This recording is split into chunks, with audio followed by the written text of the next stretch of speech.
Hey guys, it's Doc from the Gold Hog. You have to excuse me, I'm out in the garage because it's kind of cold. We just got back from our trip. We're doing some more testing on mat configurations, but a lot of people ask about tips about getting fine gold out of black sand, that point where you're at that fine. So a lot of this has to do with classification. You really need to get material classified down for, and I really like the 50 minus. So that's really where I try and concentrate. I go to 50 minus on this next tip that I'm going to show you. But I did want to show you, we just came back from a run. I'm going to put up a clip of that, of the monster hog running. And we ran this monster hog, and we ran it again. We're running huge volumes of material. We can run it 2, 3, 4 tons an hour. And it just, the amount of gold that we're catching in this thing is amazing. Again, a couple of weeks ago we did a test, and we tested 100% of the tailings, and we had over a 99% recovery rate. That's phenomenal for this, and especially doing, again, high volume, not running 2 or 3 buckets of material, running 50 buckets of material in 22, 24 minutes. That's where we're focused, higher volume material runs. So I'm going to show you that. So I've showed you that clip, I showed you that running, and then I'm going to show you a tip right now. I'm going to show you a tip in a minute on running the gold cube. How I concentrate this down and how I prevent some of the bubbles in it. I'm going to show you that real quick, and then I'm going to show you this backwash and tap, but I'm going to show you something that I call shaker table in a pan, I guess we'll call it. So if you call it shaker table in a pan, it's sort of a method that'll really help you get some of this fine gold out of your black sand. You can probably get 80% of your fine gold out, maybe 90% real quickly. Instead of working it for hours and hours, which I won't do, I can work these and get most of my gold out in probably 5 or 10 minutes out of these kind of runs. Okay, so step number 1 of this trick is jet dry. So there is your jet dry. It's a surface tension releaser.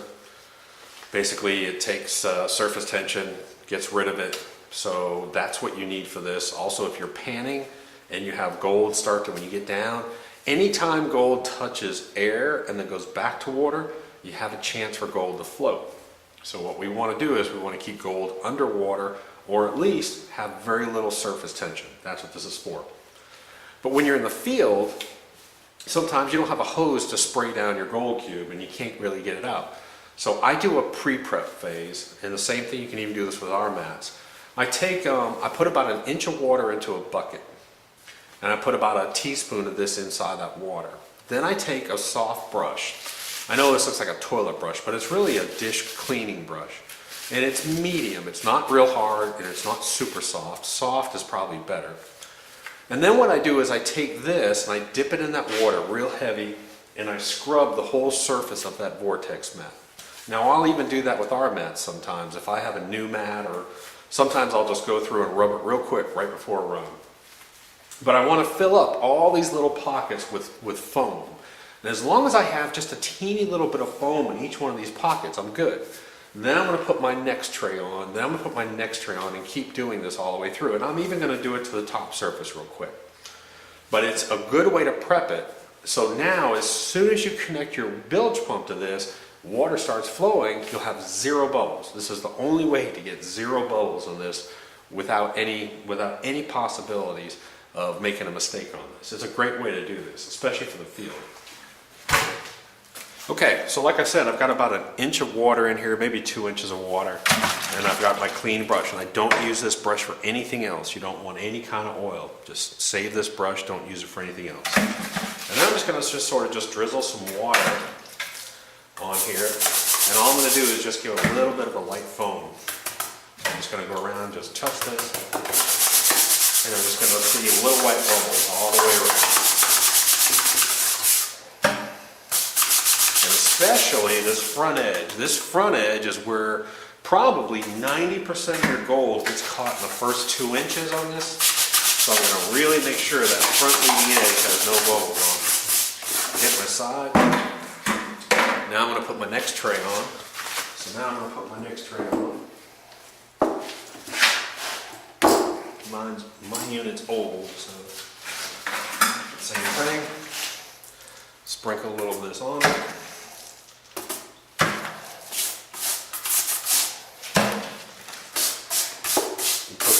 tray if you want.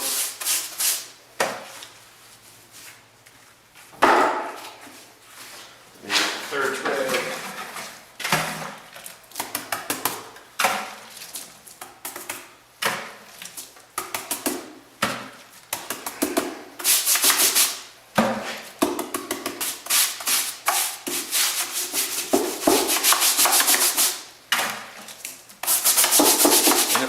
If I'm gonna use more of this, I'm actually gonna use it on the top one because, of course, it'll run down through all the trays. But as long as I have that 100%, no bubbles. Boom, I'm done. Put my top on.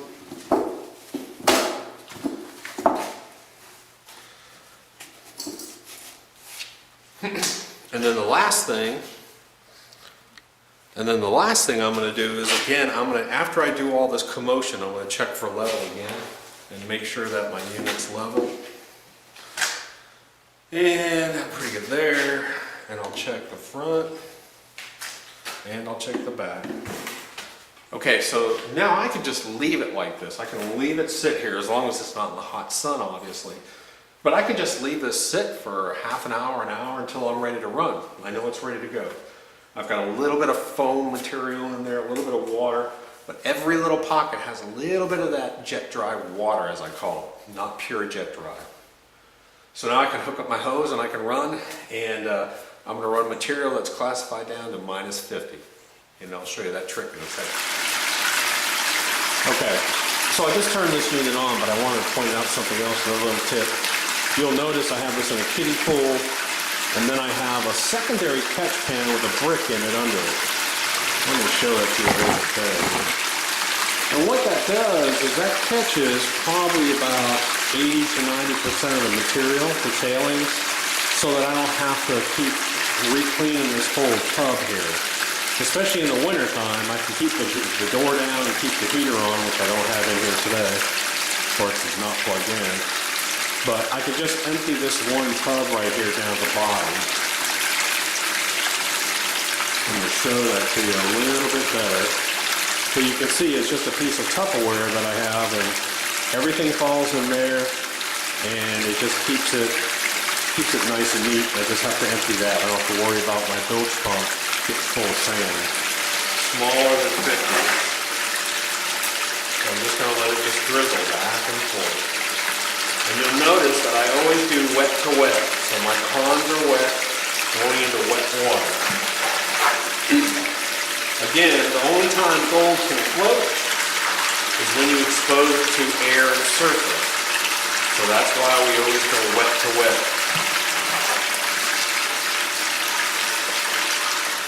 Okay guys, so I took about maybe a third of a gallon, maybe half a gallon of about a third of a gallon to half a gallon of -50s. Ran it to the gold cube, and here's what I'm left with. So this is about inside of a gold pan. This is about 3/4 of a cup, like 2/3 of a cup of material maybe, and that's what I'm left with. Now I have not panned this down, and I'm not going to pan this down, because within here there are going to be 150s, 200s, and even smaller. And once you get down to this, what I call fine pudding, you can see how fine that sand is. It's almost impossible at this point to get that gold to settle down. So I'm not going to pan it. But I am going to show you a little trick. So hold on. Okay, so here's that material. And there really isn't a good way to shoot this, so because I have to give you a perspective of what I'm doing when I use this pan. But essentially it is sort of a backwash and tap method.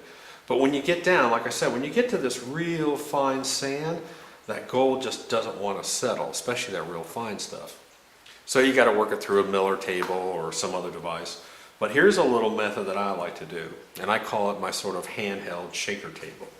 I'm going to hold my hand here, and my hand is going to stay stationary. And that's the hard thing. People always want to move this hand. So I'm going to put my hand on my leg, and what I'm going to do is I'm just going to pan, but I'm just going to let, on this stroke, I'm just going to let this motion of the pan end with my hand and a tap.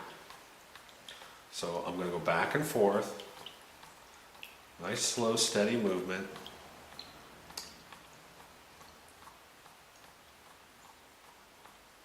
And I'm just going to let it tap. So you can see that. So my end of this stroke is a tap, and I have good water in here. So I have good water in here. There's enough water in here to really fluidize this material. So now, what you can start to see, okay, so now you can start to see what's happening. You see that gold, that fine gold right there? That's what I want you to see. So now I've made this a little bit more of a challenge here. I've added more black sand to this, and there's a little more fine gold in here. And maybe you'll be able to get a little bit better perspective on it. And I'm going to change the camera angle this time. And you can see what I'm doing here is I'm going to shake it pretty violently and just let that pan hit my hand. My left hand is not moving.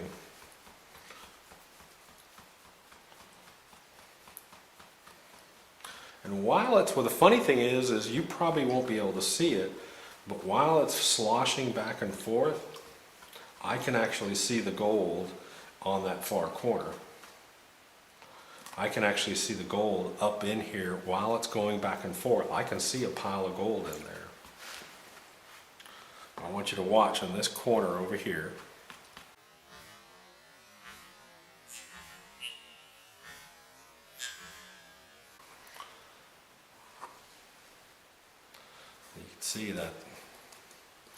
You can see that in this corner over here, down in this corner, I've got a bunch of gold over in here, inside here.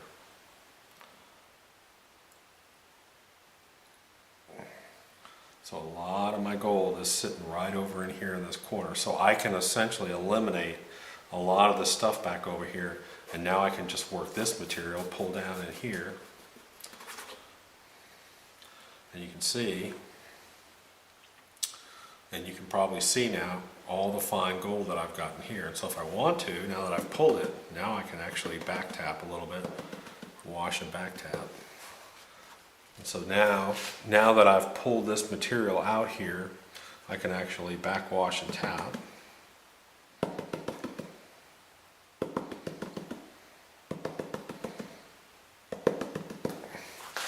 And you can see that real pretty. And you can see that real pretty line of fine gold up here, all up in here. That's just a real pretty sight.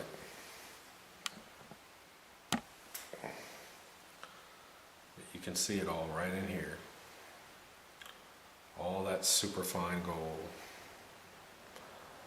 And that's what we want to see, is we want to see all that fine gold separate now from this black sand. And I can just take a sucker bottle.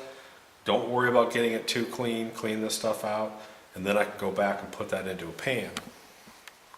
Same thing, if I just keep going like this and taking this over here,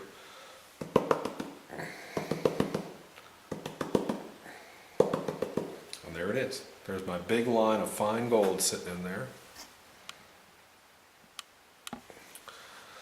And this will only take me a couple of minutes just to get this big pile. Boom, take that out and rework it again, tap it out, rework it again. But this is all super fine stuff. It's easy to clean out big gold. It's this fine stuff that's the hard part. So this is a real good method.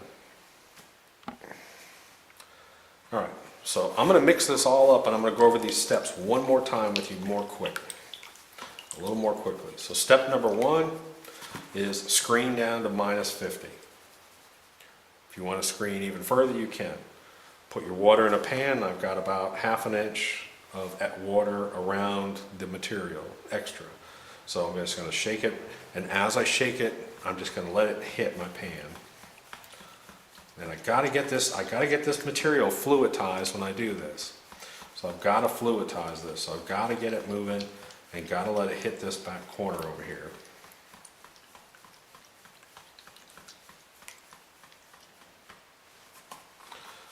Then what I'm going to do is I'm just going to pull this. I know for a fact when I have water over it, I'm going to tap. I can pull this material if I want over here, And this is where the majority of my gold is going to be, up in here now. So now I can just backwash and tap this one corner.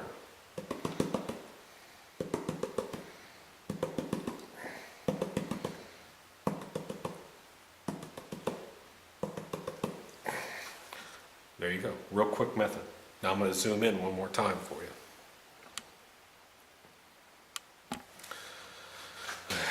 So I'm going to do it close, and this is going to be tough. I'm going to try and do it close. So I'm going to mix this all up. So I'm mixing it all up. Violently back and forth with a violent, abrupt ending. Pow, pow, pow, pow, pow, pow, pow, pow. And you'll start to see some gold in there forming up. So now I know that most of my gold is going to be over in this corner. So I'm going to take this corner, separate it out if I want. And now I can just work this corner of that black sand.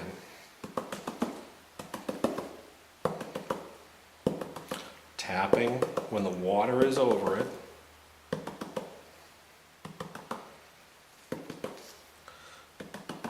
And there's my gold.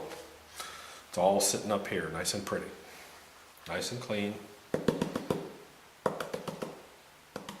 Boom, real quick. And there's my nice little pretty line of gold. And again, this is all 50s, 100s, and 200s all sitting up here. I can go back, clean this out, boom, shake it again, do it again, do it again. Hey guys, so I hope this little tip has helped on the panning. A lot of people struggle with that real fine gold and how to get it out of the black sand. Again, it doesn't require too much equipment.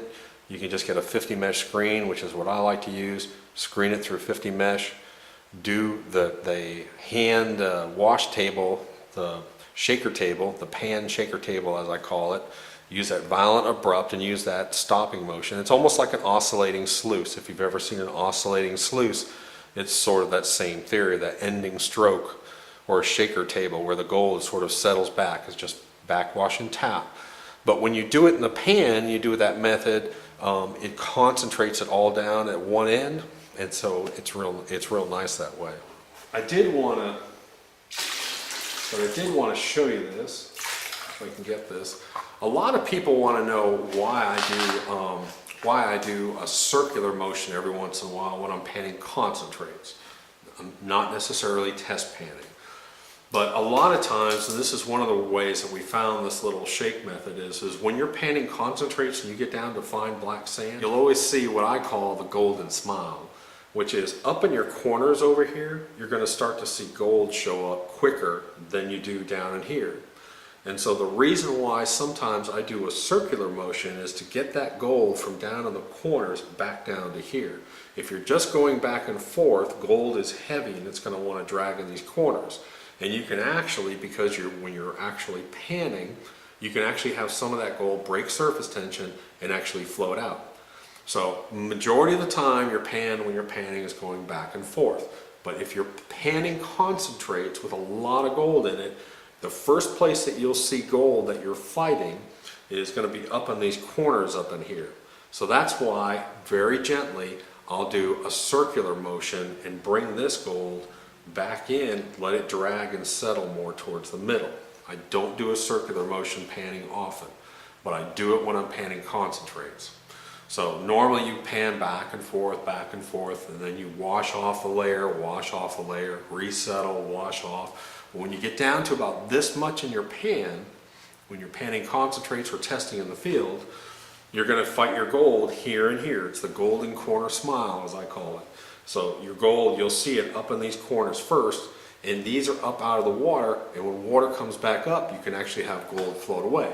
So every once in a while, I will actually do a circular motion to try and get this corner gold to come back towards the middle and get deeper in the center here. So anyways, I hope this tip helped. A lot of people had questions about getting fine gold out of sand.